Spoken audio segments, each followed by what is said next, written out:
Vamos abrir a palavra do Senhor em Efésios, capítulo 3. E nós estamos chegando no final da primeira parte de Efésios. Na semana que vem, com a graça de Deus, nós vamos encerrar essa primeira metade e devemos dar uma parada nessas exposições em sequência e seguiremos com elas a partir do ano que vem. Teremos algumas exposições aí referentes ao Natal e às festividades de final de ano. Efésios capítulo 3, a perícope vai do 14 ao 21, são apenas 7 versículos. Vamos acompanhar a leitura, Efésios capítulo 3, versículo 14. Diz assim a palavra do Senhor: Por essa razão, eu me ponho de joelhos diante do Pai, de quem toda a família nos céus e na terra recebe o nome. Peço a Deus que, segundo a riqueza da sua glória, conceda a vocês que sejam fortalecidos com poder, mediante o seu Espírito no íntimo de cada um, e assim, pela fé, que Cristo habite no coração de vocês, estando vocês enraizados e alicerçados em amor.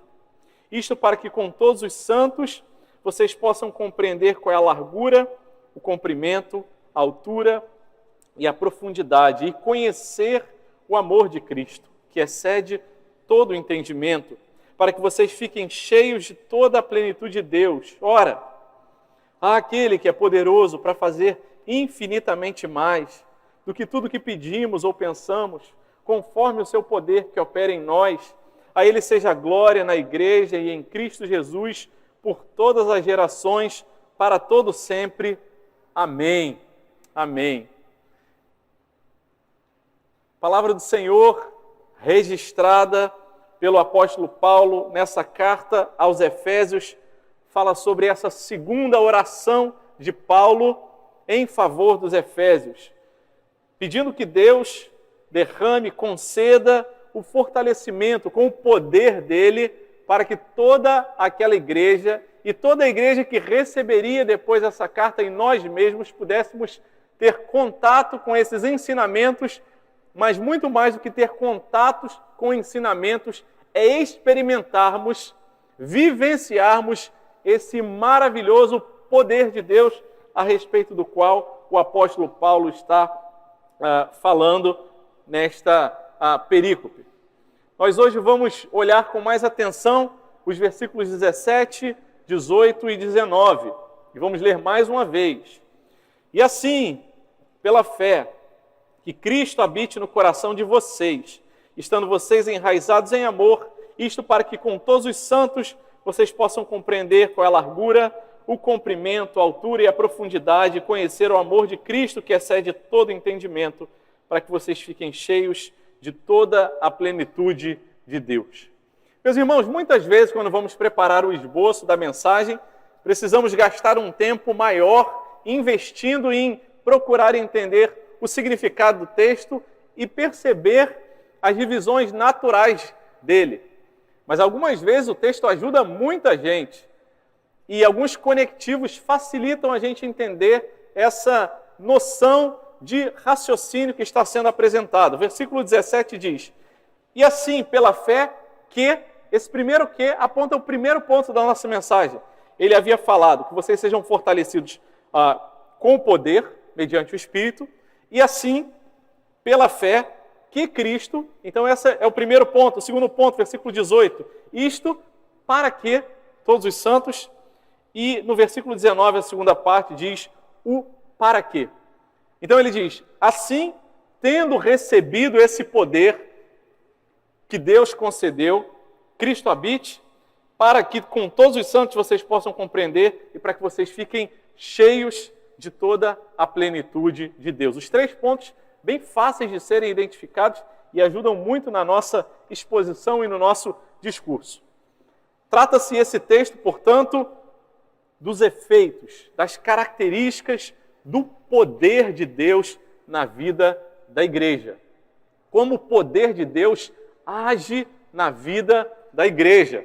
Como aquilo que nós vimos aqui representado pelas crianças, o poder de Deus que se manifesta no nascimento do Salvador, numa manjedoura, numa noite tão especial, onde os anjos cantam, a milícia celestial de anjos canta glória ao nome do Senhor, e todo o universo se alegra com a chegada do prometido Salvador, como esse poder se aplica na nossa vida de forma objetiva, prática, no dia a dia da nossa vivência, para que esses não sejam apenas eventos históricos relatados a respeito dos quais nós nos lembramos, a respeito dos quais nós até celebramos e festejamos no final do ano, mas para que tenhamos consciência, e não apenas consciência, mas para que a gente possa viver diariamente os efeitos do poder de Deus na vida da igreja.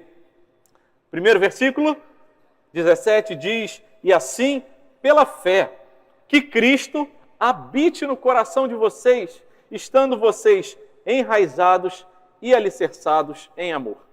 Primeira expressão que o apóstolo Paulo usa nesse versículo é assim, pela fé, porque é pela fé que nós vivemos, nós compreendemos, nós fomos vivificados, estando antes nós mortos espiritualmente, e fomos regenerados e recebemos a fé que vem como um dom, um presente de Deus, que é por causa da operação do Espírito Santo de Deus, o poder de Deus operando em nós, é que nós podemos deixar de apenas entender com o nosso raciocínio e passamos a crer, compreendendo, mas ao mesmo tempo nos sentindo absolutamente para conseguir explicar na totalidade a fé que nós vivemos.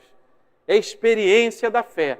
E assim, pela fé, nessa experiência de confiança e de relacionamento diário, a palavra de Deus nos convoca a pensarmos, a refletirmos, a vivermos sobre esses efeitos.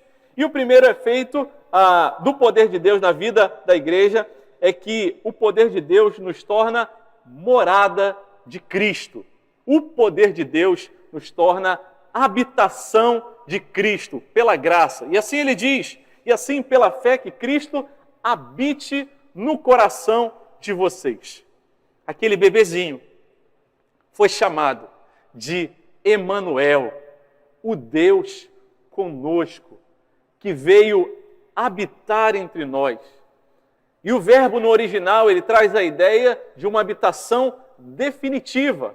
Não é uma habitação apenas de armar uma tenda, há também esse significado quando João fala que ele veio e esteve entre nós cheio de graça e de verdade. Mas esse versículo está apontando sobre a habitação de ordem definitiva. Ele é aquele que veio morar de forma definitiva no coração de vocês, no centro da nossa fé, no centro das nossas afeições, sentimentos. E assim, pelo poder de Deus, nós somos feitos morada. O Senhor veio morar no nosso coração.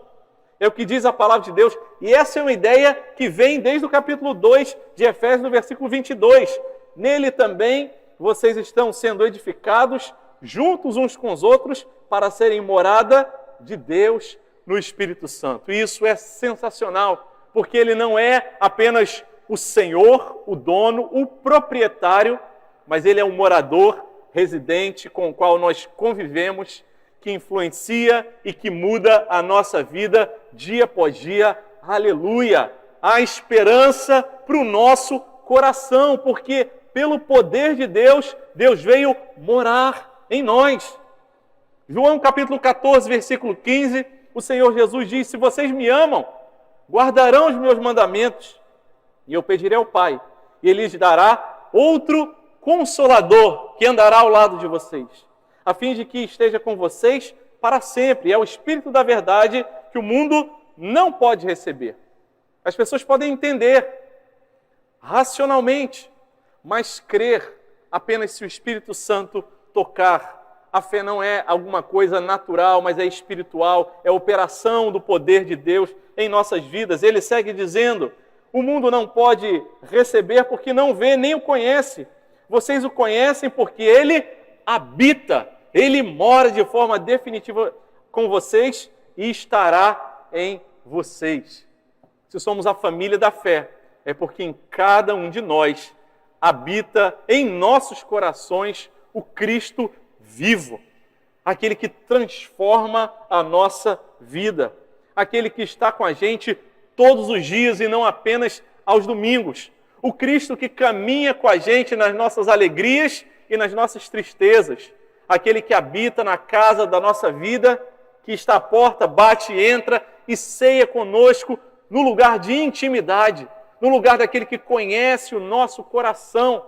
E a palavra segue dizendo: Ele habitará no coração de vocês, estando vocês enraizados e alicerçados em amor.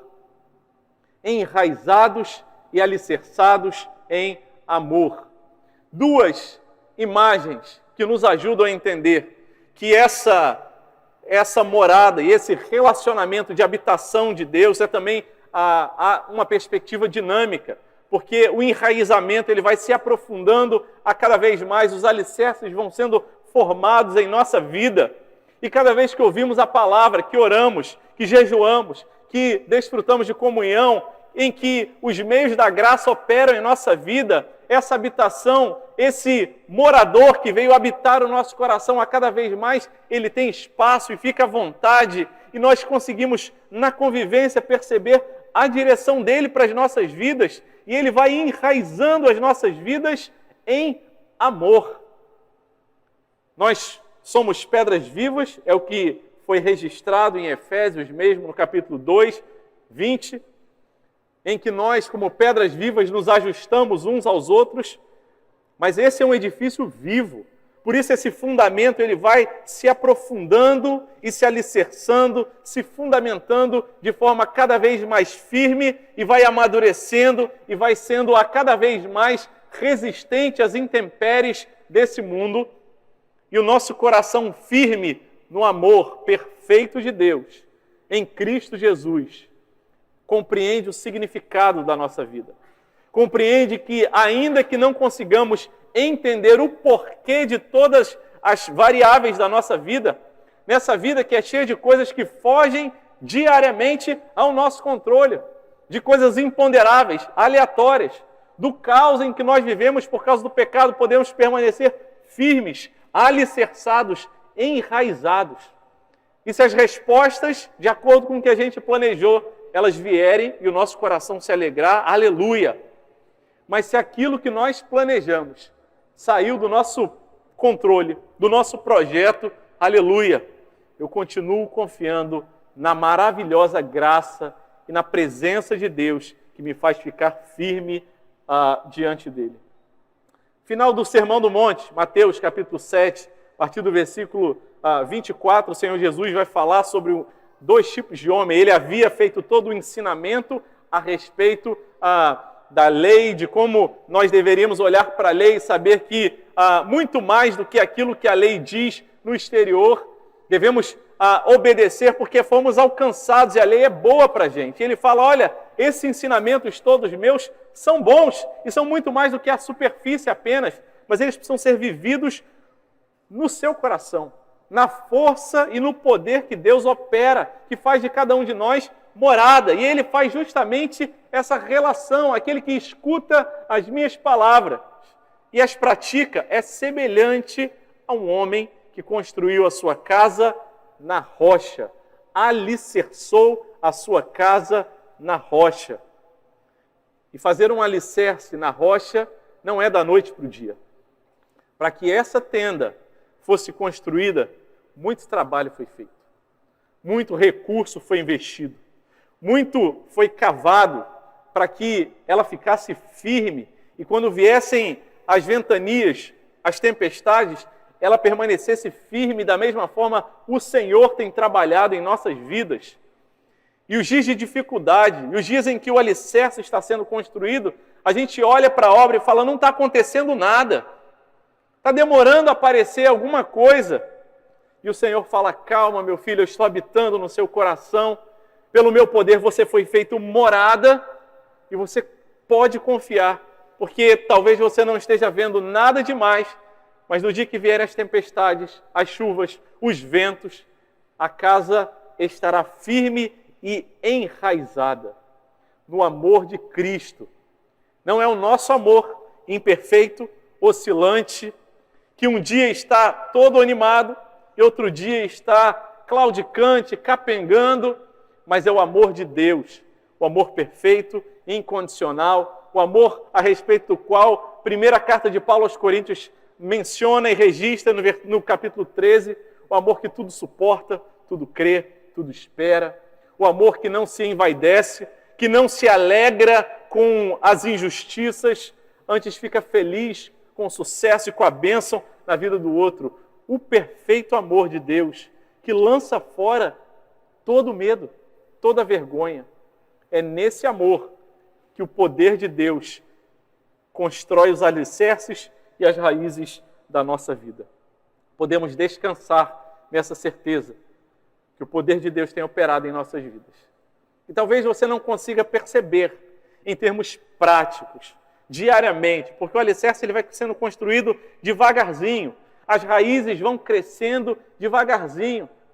Mas quando vem o dia difícil, você percebe que é morada de verdade de Deus. Quando aquilo que você não planejou acontece, as notícias ruins, os dias difíceis vêm, você percebe, o Senhor tem me dado graça para avançar. E meus irmãos, aleluia! Quanta gente eu tenho escutado nessa igreja que tem atravessado dias difíceis, mas tem falado, pastor, a gente segue em frente, porque a gente está alicerçado na rocha, porque o Senhor nos fez morada dele, porque o Senhor se fez um bebezinho, e o nome daquele bebezinho era Emanuel, o Deus conosco, não apenas que anda do nosso lado, mas habita dentro de nós e nos fez morada. Ele habita em nossos corações. E por mais simples que esse ensinamento possa parecer, isso faz toda a diferença na forma como a gente encara a vida, na forma como a gente encara os desafios, na forma como a gente encara e lida com o sofrimento. A palavra do Senhor segue dizendo, versículo número 18, o segundo ponto, e ele nos alicerçou e enraizou isto para quê? Com o objetivo de que com todos os santos vocês possam compreender qual é a largura, o comprimento, a altura e a profundidade e conhecer o amor de Cristo que excede todo entendimento. Isso para quê? Para que fomos feitos moradas? A palavra de Deus responde nesse segundo versículo. Para que com todos os santos vocês possam compreender essas muitas dimensões e conhecer o amor de Deus, compreender e conhecer, mas um amor que excede todo o entendimento.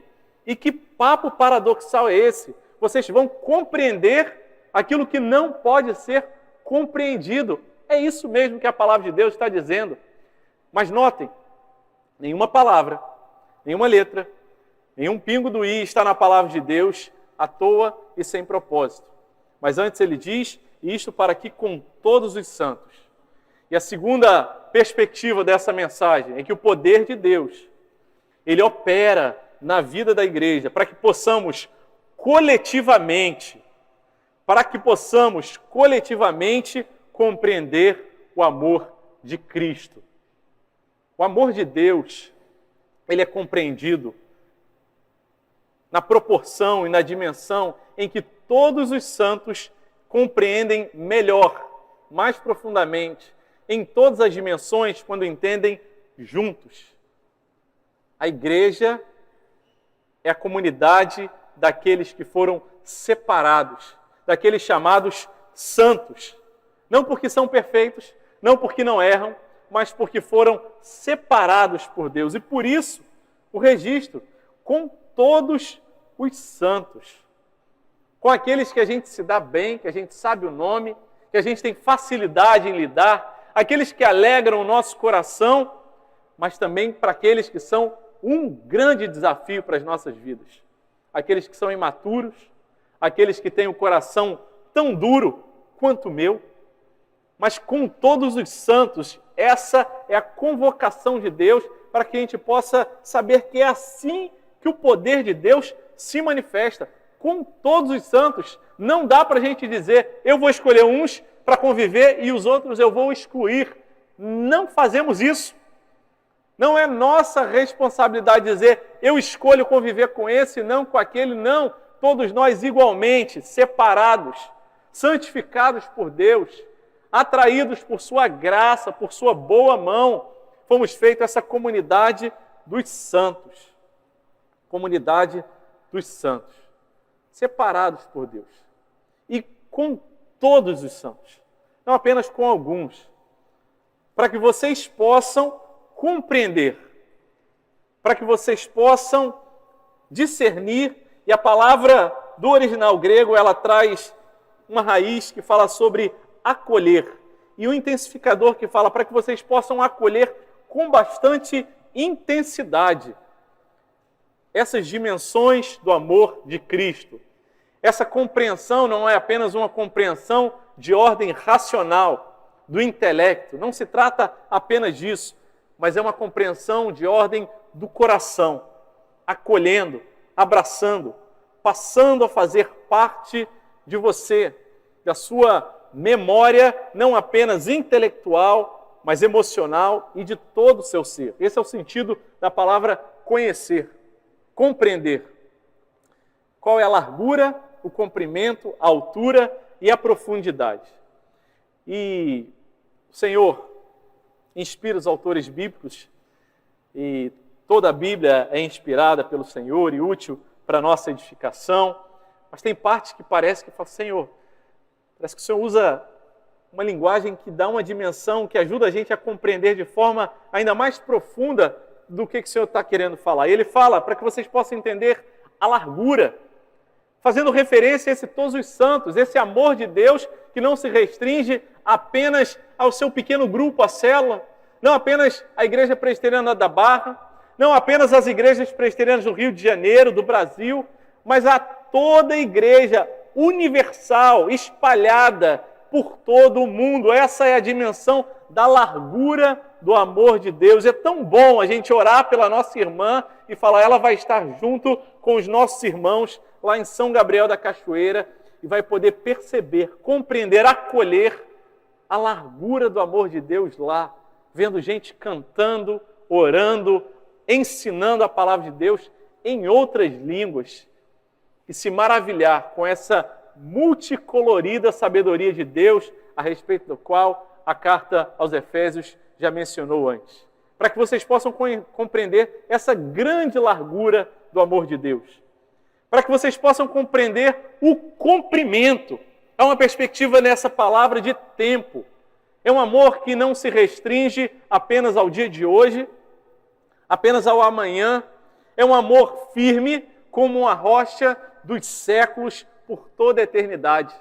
Não é um amor humano, talvez até de um casal que jure eterno amor um pelo outro, mas é um amor de comprimento que tende à eternidade, que aponta e se estende até a eternidade. Esse é o amor de Deus. Não vai nos abandonar, não vai esquecer da gente, não vai ser pego de surpresa, não vai ter alguma coisa imponderável, alguma coisa que ele não havia considerado ainda e que vai surpreender a Deus, falar, poxa, eu esqueci de você nesse momento. Não, o comprimento do amor de Deus aponta para toda a eternidade. A altura, a largura, toda a igreja espalhada pelo mundo. O comprimento que se estende até a eternidade. A altura, que se eleva até os altos dos céus, até as regiões celestiais, de onde nós somos abençoados. Essa é a dimensão tão grande do amor de Deus, que do alto dos céus, onde estava o Senhor Jesus, Ele desce e se encarna e anda conosco. Essa é a altura do poder de Deus, e a última dimensão apresentada é a profundidade. E vai lá fundo, buscar aquele mais vil pecador, aquele que tem o pecado mais terrível, a realidade mais triste, aquele cuja condenação é tão profunda que, humanamente falando, não há em tempos históricos alguns que seja capaz de alguém, por si mesmo, por seus próprios esforços, promoverem a sua própria redenção. Antes, o amor de Deus vai nessas regiões profundas e nos resgata para nos dizer: meu filho, minha filha, talvez você ainda não se perdoou. Talvez você ainda se culpe dizendo: o meu pecado é tão grande, é tão profundo, é tão triste, é tão sujo. Mas o Senhor está dizendo: há perdão e o meu amor lhe alcança e te tira de um poço de lama, de perdição, e te leva à altura, às maiores alturas do amor de Deus. São essas as perspectivas da dinâmica do amor de Deus. Isso para que com todos os santos vocês possam compreender, acolher qual é a largura, o comprimento, a altura e a profundidade, e conhecer o amor de Cristo que excede todo entendimento. Conhecer. Não se trata do conhecimento apenas da ordem intelectual, mas do acolhimento e da experiência.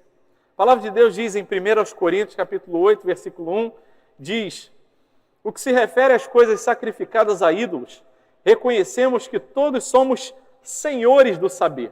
Vocês já sabem muito a respeito das coisas sacrificadas a ídolos. Mas ele diz: o saber ensoberbece, mas o amor edifica. Em outras versões diz: a ciência incha, mas o amor edifica. Sim, precisamos conhecer, manejar bem a palavra da verdade, mas não devemos nos estribar, não devemos nos firmar na nossa capacidade em articular teologias e doutrinas.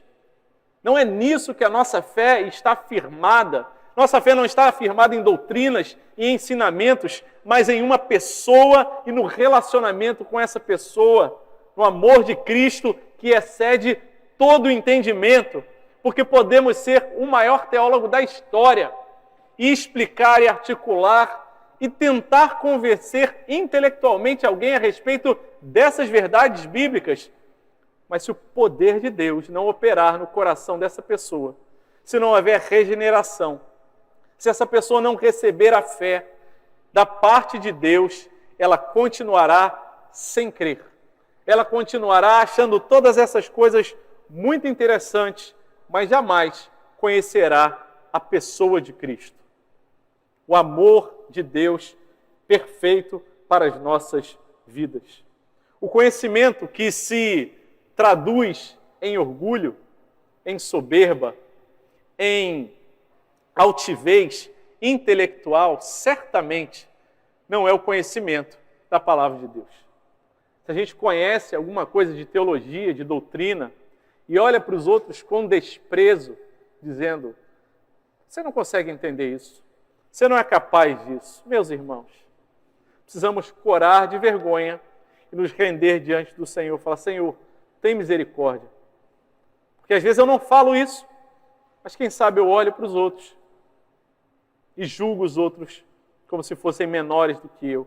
E às vezes aquele que conhece tão pouco, teve oportunidade de tão pouco estudo, mas vivencia cada uma das verdades com seriedade, compromisso, e o poder de Deus operando na vida dele, ele consegue coletivamente, no convívio, na comunhão, nas alegrias, nas tristezas, nos trabalhos em equipe, nas lutas, perceber esse grande poder de Deus, compreender aquilo que as pessoas não conseguem compreender.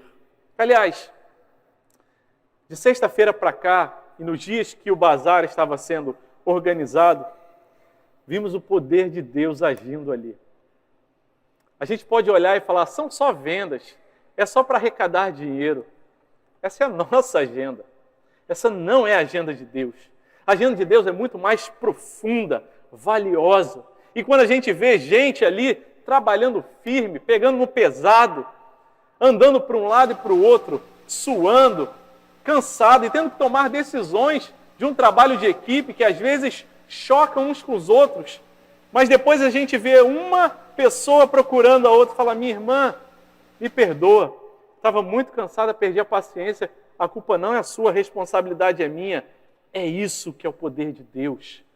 Isso é o poder de Deus que traz reconciliação, que traz ajustes, que traz para o corpo de Cristo esse ajuste das pedras vivas que vão se enraizando e se fortalecendo, e com todos os santos compreendem essa profundidade, essa largura, esse comprimento e essa altura do poder de Deus, do amor de Cristo, que não pode ser humanamente compreendido. Aos que participaram do bazar, que têm participado, tiveram a maravilhosa oportunidade de servir. Nós fomos feitos para servir, para adorar ao nosso Deus e para servi-lo. E é por isso que ao final de uma atividade exaustiva, como é o bazar, tem muito trabalho para fazer.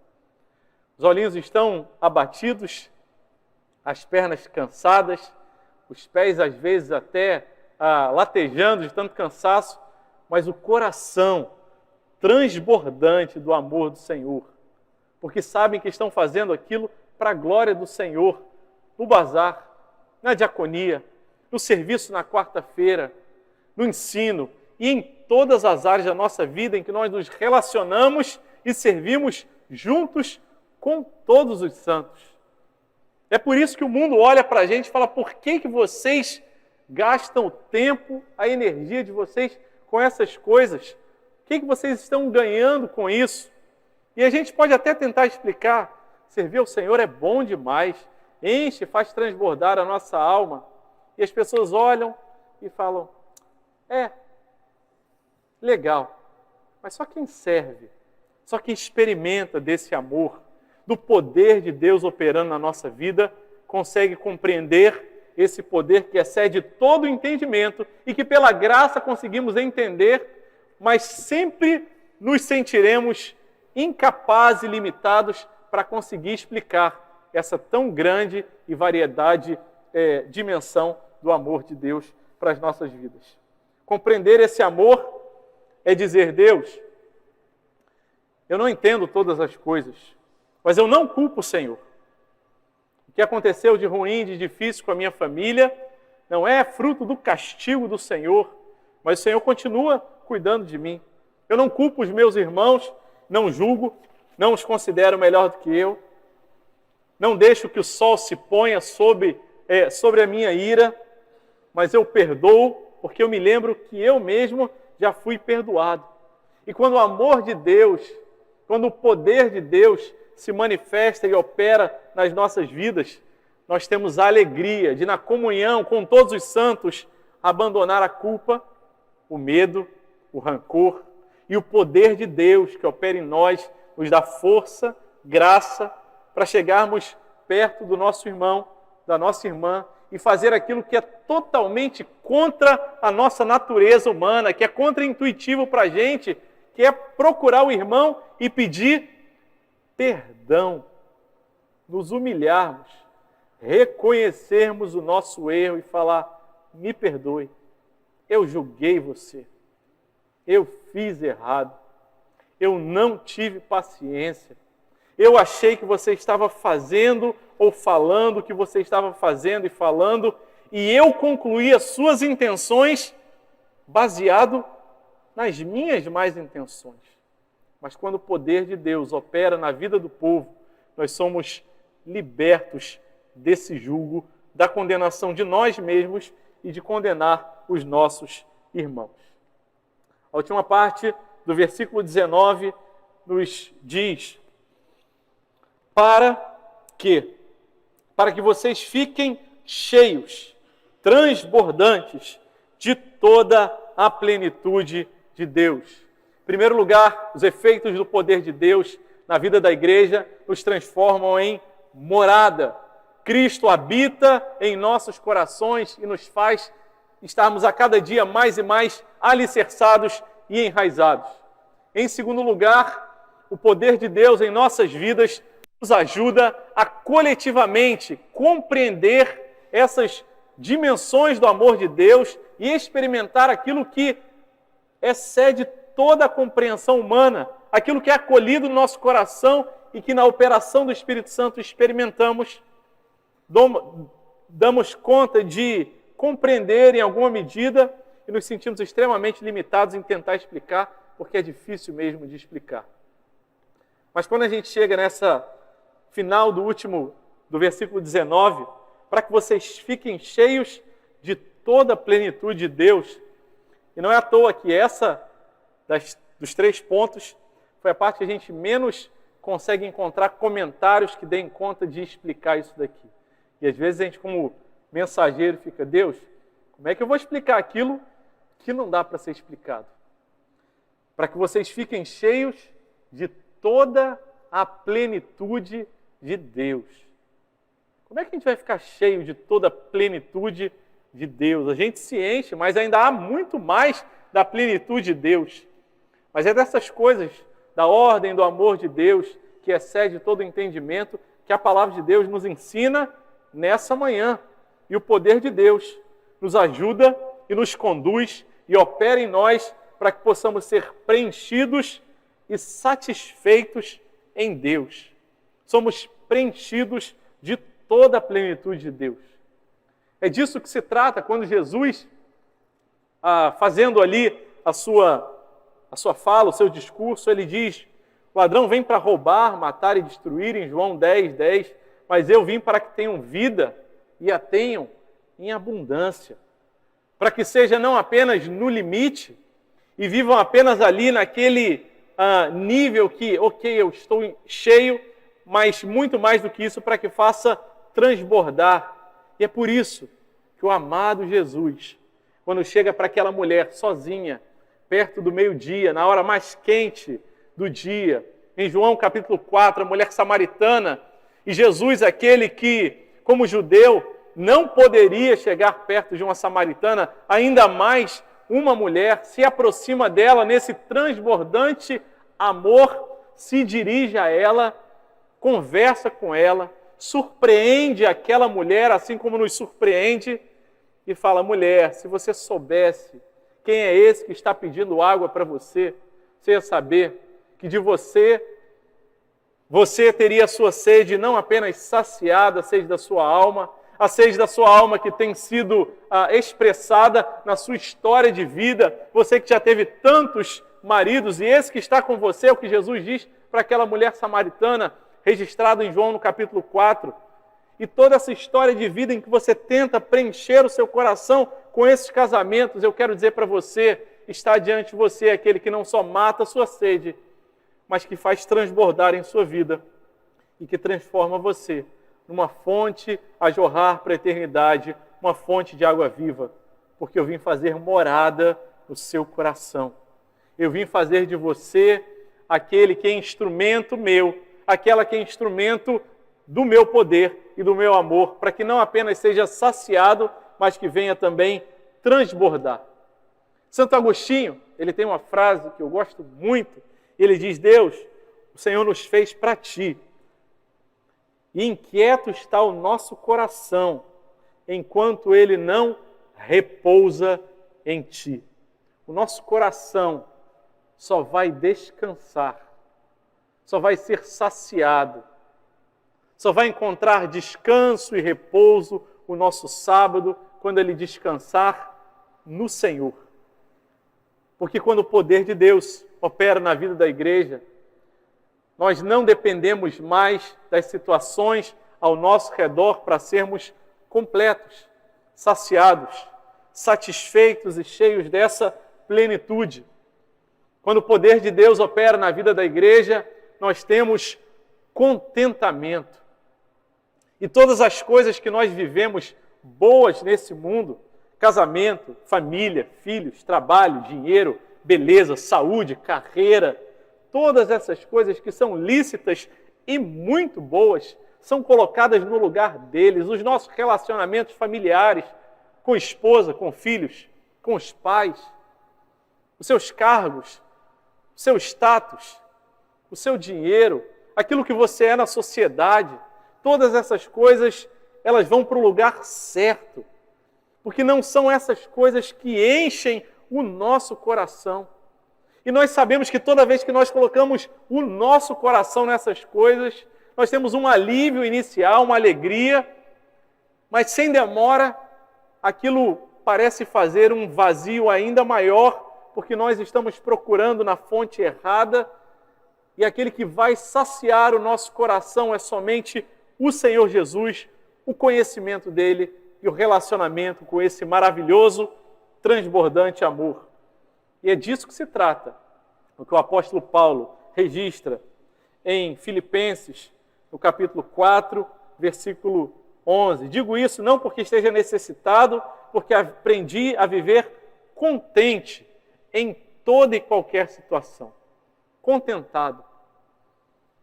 O amor de Deus age na minha vida e eu sei que tem coisa que ainda falta, que como ser humano eu ainda quero atingir. Eu ainda quero casar, ainda quero ter filho, ainda quero ter uma casa maior. Mas essas coisas, essa ansiedade por coisas humanas não me deixam ansioso, angustiado. Porque o meu contentamento, estarei satisfeito apenas em Deus. Mas pastor, eu ainda sou muito ansioso em algumas coisas. Eu também. Eu ainda me aflijo com muitas críticas, com muitos momentos difíceis, com muitas situações que fugiram do meu controle, injustiça, palavras que não foram bem combinadas, levantes, essas coisas também angustiam meu coração, mas em todos esses momentos a graça do Senhor nos visita e nos diz: meu filho, minha filha, renda-se novamente aos meus pés, ao trono da graça, de onde nós teremos misericórdia renovada em nossas vidas. O nosso coração só repousará no Senhor. Só seremos plenamente contentados no Senhor. E o poder de Deus age na vida da igreja. Ele não age no estalar de dedos, até poderia, mas ele vai enraizando, alicerçando esse amor. E a nossa oração é que cada um de nós possa olhar para trás, a dezembro de 2021, e examinar o próprio coração e falar: será que do ano passado para cá eu estou uma pessoa mais contente, mais satisfeita em Deus?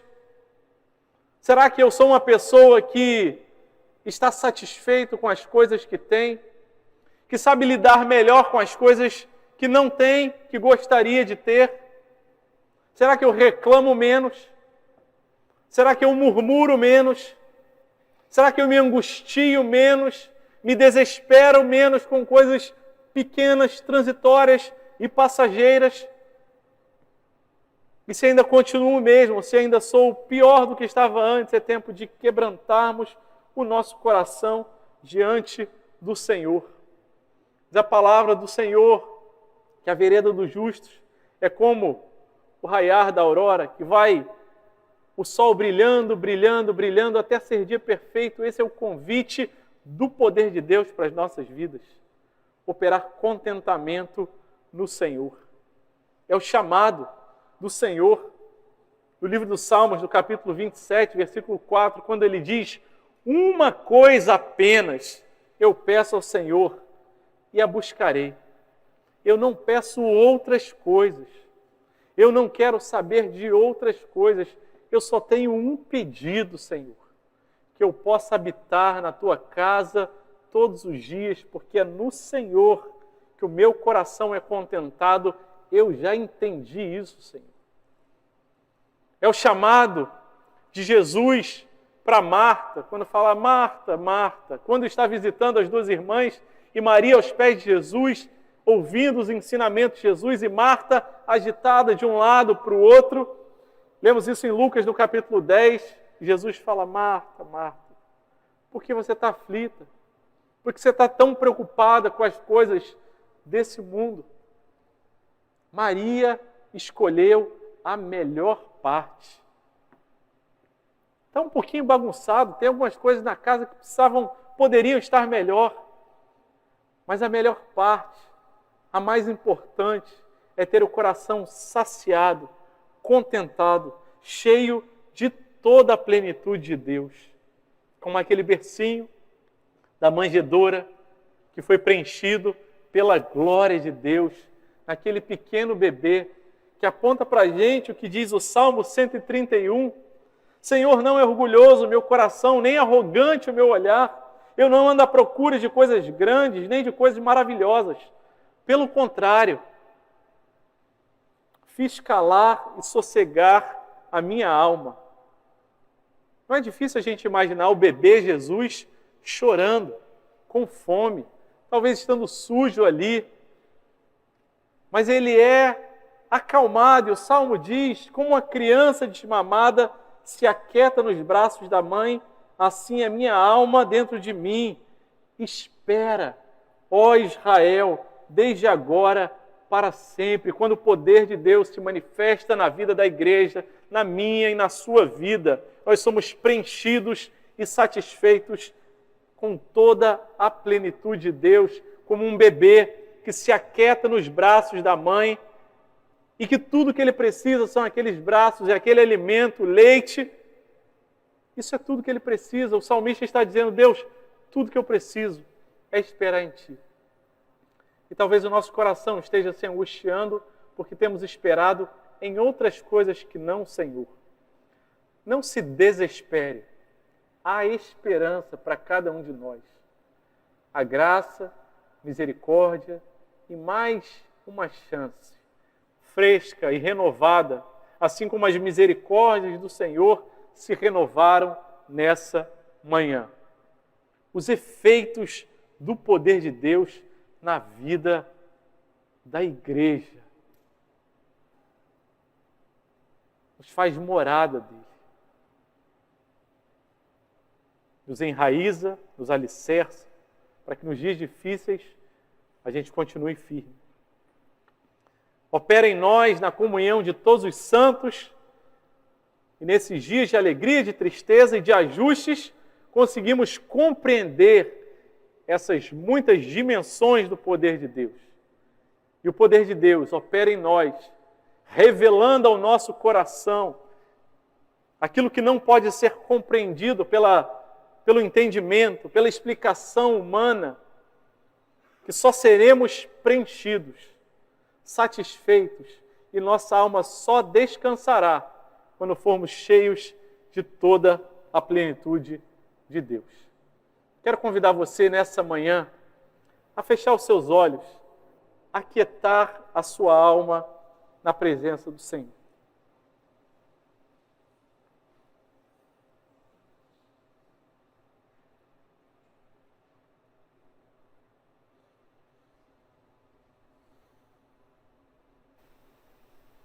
Senhor amado, louvado seja o Teu nome. Nós exaltamos, bendizemos o Senhor pela Tua palavra. Senhor, obrigado, Pai, pela carta aos Efésios. Chegou até os irmãos de Éfeso e chegou até a gente pela Tua providência, Deus. Muito obrigado. Os ensinamentos, a espada do Senhor, o amor do Senhor com esse grande comprimento, chegou até nós nessa manhã, nos lembrando, nos ensinando que o Senhor nos tornou morada.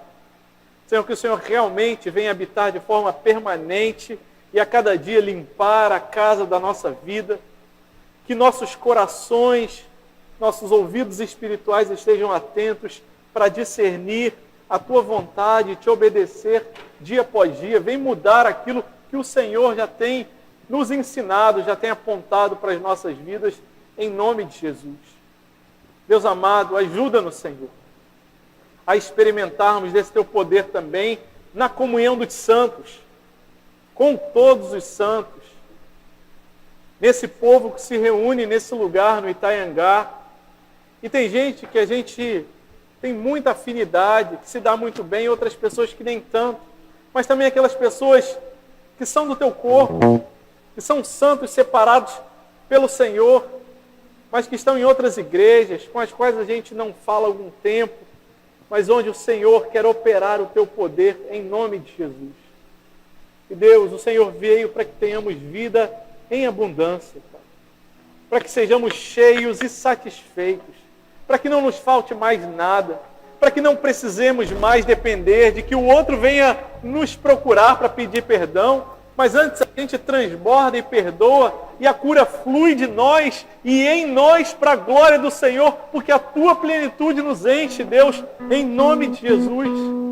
que não precisemos mais depender da situação ao nosso redor, da conjunção de condições, da organização de fatos e eventos transitórios e passageiros, mas para que a nossa alma aprenda de uma vez por todas, que o nosso coração esteja firme na certeza, na experiência e vivência, que só em Cristo e no Teu amor seremos plenamente satisfeitos. Ajuda-nos, Senhor, a seguir nessa certeza de que o Senhor, que é poderoso para fazer infinitamente mais do que pedimos ou pensamos, é digno de ser louvado e de ser exaltado. Ao Senhor seja glória, hoje e para todo sempre. Amém e amém, Deus.